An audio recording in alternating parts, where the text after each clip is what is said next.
Oyaore nyakwara moga juang kendo machiegni nonro mar oboke kawuono chieng' wuok tich tarik 29 dwe mar adek higa mar 2021. Marwake chenro ni en an Chris Owino. An kod oboke adek, The Standard, Daily Nation kaachiel kod The Star. Oboke mokwongo an kod oboke mar The Standard. Thor mar wach e nyim oboke mar The Standard en ni Diaries of the Vaccinated. Diaries of the Vaccinated. Jogo kata jotelo ma oseyudo chanjo mar midhusi mar COVID-19 e pacho kae. Moko kuom jotelo kaachiel kod oganda ma oseyudo chanjo mar COVID-19 e pacho kae. Achiel kuomgi en gavana ma Kisumu Ngire Peter Anyang' Nyong'o, gavana ma Nakuru Lee Kinyanjui, e kind jotelo mamoko Ker Uhuru Kenyatta, Mama Margaret Kenyatta, eden migawo mar thieth mano Mutahi Kagwe e kind jotelo mamoko. Iwacho ni piny owacho ne en kod geno ni gidhi miyo lakteche kaachiel kod apisas mag thieth ma pacho kae duto te chanjo mar COVID-19 e okang' mokwongo. Kata kamano, iwacho ni thoth apisas mag thieth ne en kod luoro e wi chanjo mar COVID-19 bang' weche moko wuok e pinje maoko ni tuo ni chanjo mar COVID-19 ne en kod achiedh nade mopogore opogore. Kata kamano, iwacho ni bang' kane oganda oneno ka Ker Uhuru Kenyatta otelo ne jodito mamoko e piny owacho mar Jubilee kawo chanjo mar COVID-19 chieng' tich abich, chieng' ngeso kaachiel kod odiochieng' manyoro, thoth oganda mawuok e counties mag Nairobi kod Mombasa ne omol e ute thieth mar yudo chanjo mar COVID-19. Iwacho ni motelo ne Ker Uhuru Kenyatta kawo chanjo mar COVID-19 chieng' tich abich juma mokalo, thoth oganda ma pacho kae nyaka apisas mag thieth mag piny owacho ne en koda luoro e wi chanjo mar COVID-19. Ka moko kuomgi ne wacho ni chanjo mar COVID-19 ne en kod moko kuom midhiero mane osene e pinje maoko. Kata kamano, bang' oganda kane oneno ka Ker Uhuru Kenyatta otelo ne jodito mag piny owacho mag Jubilee e kawo chanjo kata yudo chanjo mar COVID-19 chieng' tich abich, iwacho ni oganda ne owuok oko karom gi chieng' ngeso mar dhi yudo chanjo mar COVID-19 to molo e kaunti ni ma Nairobi kaachiel kod kaunti ma Mombasa. Itoboke mar ariyo lose wi nonro mane oyangi kod komiti mar od bura mochung' ne ng'iyo kaka pes oganda itiyo kod e pacho kae mano Public Accounts Committee, mane oyango ni nitiere achiel kuom jadito e piny owacho mane obiro kod nying skul mabandia, skund sekondar mabandia, kendo yudo omenda maromo milion 11 kowuok kuom piny owacho. Nonro mane ogolo kod komiti mar od bura mochung' ne ng'iyo ka omenda mag jopiny itiyo kod motelni kod jaod bura ma Ugunja Opiyo Wandayi ne oyango ni nitiere jadito moro e piny owacho mane oloso skul mabandia kendo ochugo nying skul ma onge kuom skunde ma pacho kae, bodhi piny owacho kendo nomiye omenda maromo milion 1 mag tayo weche mag skunde e pacho kae, kata odoko ni skundno to onge. Itoboke mar adek, duol mochung' ne tayo chenro mag fwambo e pacho kae Communication Authority of Kenya odiochieng' manyoro ne ogoyo fwai nyakalondo mar Homeboys Radio omenda maromo milion 1 kuom ne mag achaya e wi miyo moro mane oyudo masira e pacho kae.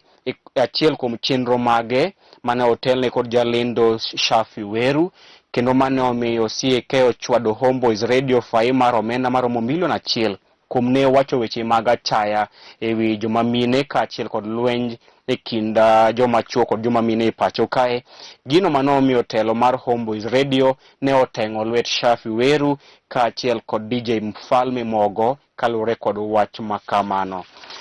Itoboke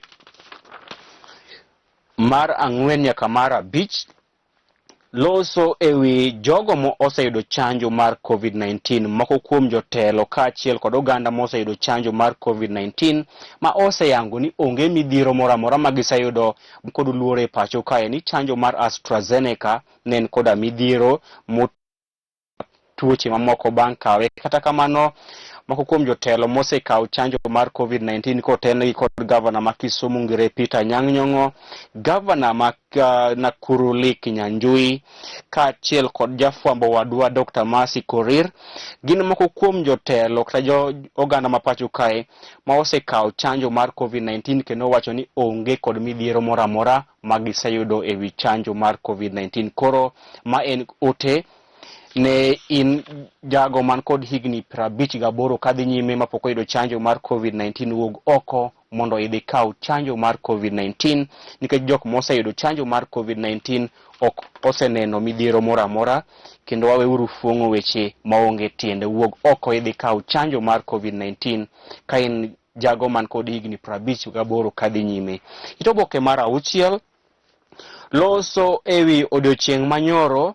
Odiochieng' manyoro kinya paro nen nyasi mar Sap Othidhe kata Palm Sunday. Kata kamano thoth kanise kata thoth ute lamo ma boma ni maduong' ma Nairobi ne olor kaluwore kod chike mane olandi kod Ker Uhuru Kenyatta chieng' tich abich.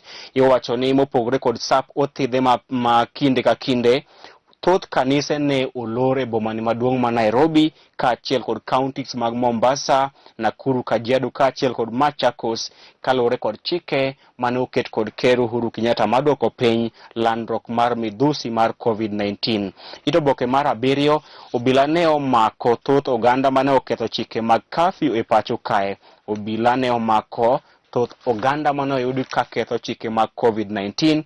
Oboke mar 8 los ewi gwelo jo bura kata senators midhi gwelo ka nominated senators bang' ka duond od bura mar Jubilee ne oteng'o kata ne ochungo senators 6 mogwel e pacho kae, kendo ma iwacho ni dhi kelo wich bar ne Ker Uhuru Kenyatta kaachiel kod jalup Ker William Ruto ewi jo od bura kata senators magidhi senators mogwel manyien mag duond od bura mar Jubilee. Oboke mar 10 jo od bura sani koro sayo mokalo jatend migawo mar arita kwe ma pacho kae Dr. Fred Matiang'i kuom mano magiwacho ni osebedo ka ochayo od bura maduong' ma pacho kae ok ochopi.